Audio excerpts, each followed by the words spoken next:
बिस्मिल्लाहिर्रहमानिर्रहीम। आज हम लोग second year new mathematics book है उसके आगे के लेक्चर्स को पढ़ेंगे। इससे पहले मैंने आपको पार्ट 1 में पढ़ाया था और मैंने आपको बताया था कि आपने किस तरह से फंक्शंस एंड लिमिट को करना है। ठीक है, चैप्टर नंबर 1 मैपल के बारे में बताया था, सिंबॉलिक पैकेज ऑफ मैपल के बारे में बताया था कि किस तरह से आप ने उसकी तैयारी करनी है और उसके कौन कौन से टॉपिक्स होते हैं। ठीक है, फिर देन मैंने आपको चैप्टर नंबर 2 आपके सेकंड ईयर के हिसाब से, ऐसे तो चैप्टर नंबर 13 होगा लेकिन इस तरह से देखा जाए तो चैप्टर नंबर 2 होगा न्यू बुक के अकॉर्डिंग सेकंड ईयर के, फंक्शंस एंड लिमिट। और मैंने आपको इसके अंदर पढ़ाया था कि फंक्शंस क्या होता है, लिमिट क्या होता है, लेफ्ट हैंड साइड लिमिट क्या होता है, राइट हैंड साइड लिमिट क्या होता है। इसके पहले पार्ट में आप जाके उसे भी चेकआउट कर सकते हो। तो चले आज आप आगे चलते हैं, कंटिन्यू करते हैं इसी के सेकंड पार्ट के अंदर। आज हम लोग पढ़ेंगे एक्सप्लिसिट एंड इम्प्लिसिट फंक्शन क्या होता है। ठीक है, explicit function and implicit function क्या होता है इसके बारे में आज डिटेल में पढ़ेंगे। बस ये कहूँगा चैनल को सब्सक्राइब कर देना, नंबर आपके पास शो होगा। अगर आपको सेकंड ईयर के ग्रुप में ऐड होना है तो आप उसमें ऐड हो सकते हो मैसेज करके। ठीक है, तो हमारे पास क्या लिखा हुआ है, एक्सप्लिसिट फंक्शन क्या होता है। ठीक है, तो सबसे पहले मैं आपको एक चीज बता देता हूँ। आपको लास्ट टाइम बताया था कि रेंज और डोमेन क्या होता है। ठीक है, हमारे पास क्या होता है, हमारे पास एक ट्रम होती है, जैसे कि मेरे पास एक यहाँ पे ट्रम है। हाँ, मैंने क्या करा, यहाँ से आपको क्या दिया, एक इनपुट दिया। ठीक है, मैंने क्या दिया, एक इनपुट दिया जिसको आप क्या कहते हो, जिसे आप कहते हो एक्स। ठीक है, और इसको आप ये भी कह सकते हो कि ये क्या है, मेरे पास डोमेन है। ठीक है, डोमेन है। ठीक है, इनपुट दिया एक्स जो कि मेरे पास डोमेन है, जिस तरह से मैंने यहाँ पे आपको शो करवाया था कि मेरे पास ये एक्स होता है और ये क्या होता है, मेरे पास वाई होता है। ठीक है, कंफ्यूज नहीं होना, बस सिंपल सी बात, पुराना थोड़ा सा रिवीजन करके ही उसके आगे पढ़ूंगा तभी आपको समझ में आएगा ना, अगर आप फर्स्ट टाइम वीडियो देख लोगे।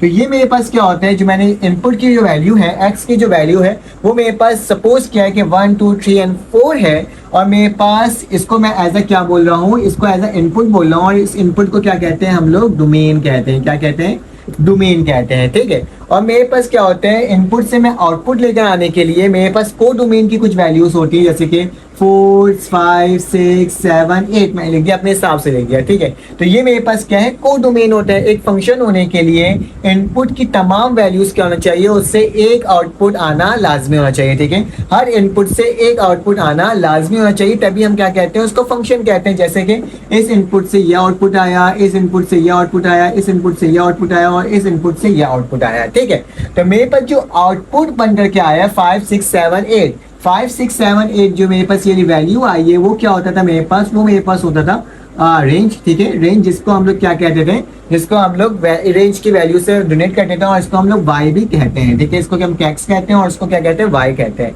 और याद रखना 4 5 6 7 8 4 जो इंक्लूड है उसे हम क्या कहते थे, कोडोमेन कहते थे। लास्ट क्लास में हमने ये तमाम चीजें पढ़ी थी। ठीक है, तो मेरे पास 4 5 6 7 और 8 क्या है, कोडोमेन है।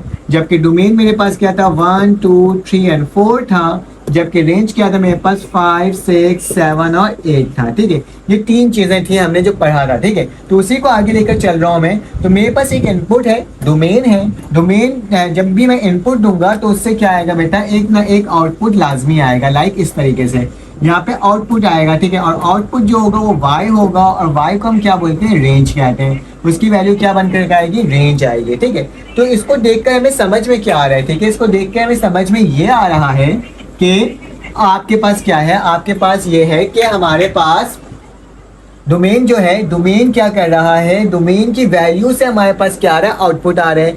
मतलब अगर मेरे पास ये जो इनपुट की वैल्यू अगर नहीं होगी, ठीक है, तो मेरे पास y की वैल्यू निकल करके नहीं आएगा। मतलब क्या हो रही है, डिपेंड कर रहा है। ठीक है, इनपुट क्या है, इंडिपेंडेंट है, वो किसी के ऊपर डिपेंड नहीं करता है। ठीक है, मतलब इसकी अगर कोई भी वैल्यू होगी वो क्या होगा, वो इंडिपेंडेंट होगी। कोई सी भी वैल्यू हम लिख सकते हैं जो मेंशन किया गया होगा। ठीक है, डिपेंडेंट। ठीक है, तो मेरे पास क्या लिखा हुआ है, इंडिपेंडेंट है।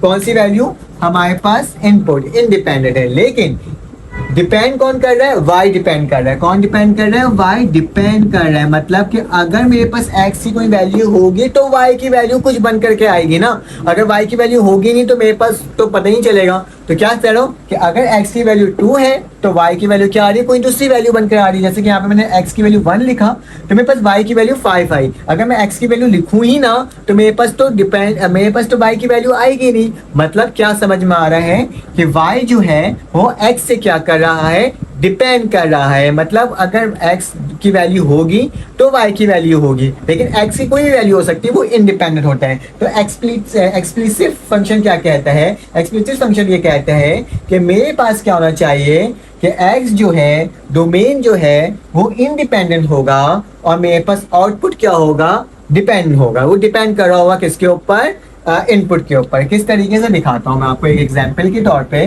कि लाइक किस तरीके से हो सकता है। एग्जाम्पल में मेरे पास क्या है, एग्जाम्पल में मेरे पास लाइक मैंने लिखा, मेरे पास याद रखना फंक्शन ऑफ एफ एक्स किसके बराबर होता है, ये डिपेंड करता है। इसको इस तरह से लिख सकते हो, ठीक है, जो इस तरह से भी लिख सकते हो कि एक्स की वैल्यू आप कुछ भी पुट करो तो मेरे पास वाई की वैल्यू आएगी। एक तरीके से आप ये भी कर सकते हो, जैसे कि मेरे पास एक टर्म है, मेरे पास लिखा हुआ है एक्स का square plus 2y plus 3 is equal to 0। ये मैंने अपने हिसाब से कोई एक एग्जाम्पल ले ली, ठीक है। अब मुझे इसमें से किसी एक वैल्यू को अलग करना है, ठीक है। जरूरी नहीं कि x और y ही हो, आप कुछ भी बोल सकते थे, ठीक है। तो मैं क्या करता हूँ, y को अलग करता हूँ क्योंकि y के ऊपर स्क्वायर नहीं है। तो ये x और -3 इक्वल टू के बाद चलिएगा तो क्या हो जाएगा, इसको माइनस का कर दो, ठीक है। ये भी इक्वल टू के बाद चलिएगा तो क्या हो जाएगा, 2y यहीं पर रह जाएगा, माइनस का 3 प्लस का 3 हो जाएगा और वहां जाके क्या हो जाएगा, माइनस का x स्क्वायर हो जाएगा, ठीक है। अब मुझे y को अलग करने में 2 नीचे आ जाएगा, ठीक है। तो y लिखा मैंने और यहाँ क्या आ जाएगा, 3 माइनस एक्स का स्क्वायर अपॉन क्या आ जाएगा, 2 आ जाएगा। तो मेरे पास एक ये वाली तरह की फंक्शन बन गई, ठीक है। अब y की वैल्यू कब निकलेगी, y की वैल्यू कब निकलेगी, जब मुझे x की वैल्यू मालूम होगी। क्या, y की वैल्यू कब निकलेगी, जब मेरे पास x की वैल्यू मालूम होगी। मतलब इनपुट की वैल्यू मुझे मालूम होगी तो इससे मेरे पास क्या हो जाएगा, y की वैल्यू फाइंड आउट हो जाएगा, ठीक है। वेरिएबल मैंने ऐसे बताने के लिए किया क्योंकि मैं समझाया आपको इस तरीके से था कि x डिपेंड कर रहा था y के ऊपर, लेकिन ऐसी भी कंडीशन होती है कि आप पहले रेंज निकाल लेते हो फिर आप क्या निकाल लेते हो। मतलब ये करना है, एक टर्म दूसरे टर्म के साथ क्या हो, डिपेंड कर रहा हो। मतलब एक वैल्यू पुट करोगे तो दूसरी वैल्यू निकल जाए, ठीक है। कोई ऐसे जब टर्म आते हैं ना बन करके, तो उसे हम क्या कहते हैं, एक्सप्लिसिट फंक्शन कहते हैं। और एक्सप्लिसिट फंक्शन का मतलब भी ये होता है कि जिसमें कोई कंफ्यूजन ना हो। इसमें समझ में आ रहा है, अगर x की वैल्यू डालोगे तो y की आ जाएगी, अगर y की डालोगे तो क्या आ जाएगी, x की वैल्यू आ जाएगी। एक ऐसा फंक्शन जिसके अंदर कोई भी कंफ्यूजन ना हो वो क्या होता है, नो कंफ्यूजन, तो वो क्या होता है मेरे पास, एक्सप्लिसिट फंक्शन, ठीक है। अब आते हैं हम इम्प्लिसिट फंक्शन के बारे में कि इम्प्लिसिट फंक्शन क्या होता है, ठीक है। इम्प्लिसिट फंक्शन बिल्कुल इसी के बरअक्स से वो डिपेंड नहीं कर रहा होता, मतलब उसमें कंफ्यूजन होती है कौन किसके ऊपर डिपेंड कर रहा है, ठीक है। इस चीज़ की कंफ्यूजन होती है कैसे, ये देखो मैं एक एग्जांपल लिखता हूँ कि x square plus 2xy plus y, ठीक है। y का y लिख दिया, y का स्क्वायर लिख, तो बात कुछ नहीं है, ठीक है, सब जाने के लिए बता रहा हूँ, ठीक है। मैंने एक एग्जाम्पल बना दिया। अब इसमें क्या करता हूँ, मुझे समझ नहीं आ रहा मैं कौन सी वैल्यू को क्या करूँ, अलहदा करूँ। मैं एक काम करता हूँ, x को उधर ले जाता हूँ, माइनस का x है ना, एक प्लस का x है यहाँ पे, वहाँ जाके माइनस का x हो जाएगा। तो ये क्या हो जाएगा, 2xy प्लस वाई का स्क्वायर किसके बराबर हो जाएगा, उधर चल जाएगा तो क्या हो जाएगा, माइनस का x स्क्वायर हो जाएगा, ठीक है।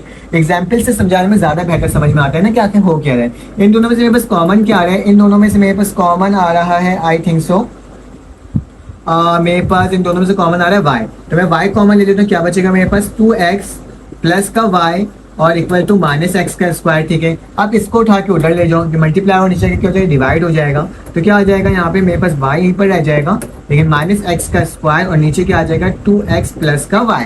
देखो अब इस वाली टर्म को देखो, इसमें क्या लग रहा है, इसमें कुछ कंफ्यूजन आ रही है, जी बिल्कुल आ रही है। मैं देख रहा हूँ y की वैल्यू यहाँ पे भी है, y की वैल्यू यहाँ पे भी है, और मेरे पास क्या लिखा हुआ ऊपर x का स्क्वायर। ये कैसे हो सकता है, जब y अगर डिपेंडेंट होता तो y की वैल्यू यहाँ नहीं होनी चाहिए थी ना, यहाँ पे सिर्फ और सिर्फ x की वैल्यू होनी चाहिए थी। जब ऐसा कंडीशन आ जाए जिसमें आपको कंफ्यूजन पैदा हो जाए कि कौन किसके ऊपर डिपेंड कर रहा है, तो ऐसे फंक्शन को क्या कहते हैं हम लोग, इम्प्लिसिट फंक्शन कहते हैं। इसके तमाम क्वेश्चंस को सॉल्व करेंगे हम लोग और मैं आपको बताऊंगा। बस मुझे आज के टॉपिक में ये था एक्सप्लिसिट और इम्प्लिसिट फंक्शन में फर्क क्या होता है, ठीक है। जैसे ही बुक की पीडीएफ आएगी और आपको मैं क्वेश्चन सॉल्व करवाना स्टार्ट करूंगा तो आपकी तमाम कंफ्यूजन क्या हो जाएगी, दूर हो जाएगी। इसके बाद नेक्स्ट जो वीडियो होगी उसके अंदर मैं आपको बताऊंगा कि आपके पास कौन कौन से फॉर्मूलाज होते हैं जो कि इस चैप्टर के अंदर यूज होंगे। फिर देन हम लोग एक्सरसाइज के क्वेश्चन में जाना स्टार्ट हो जाएंगे। अगर आपको मेरी वीडियो अच्छी लगी तो आप लाइक कर देना, सब्सक्राइब कर देना, बेल के आइकन क्लिक कर देना। फिर आपसे मुलाकात होगी एक न्यू वीडियो में। अल्लाह हाफिज़।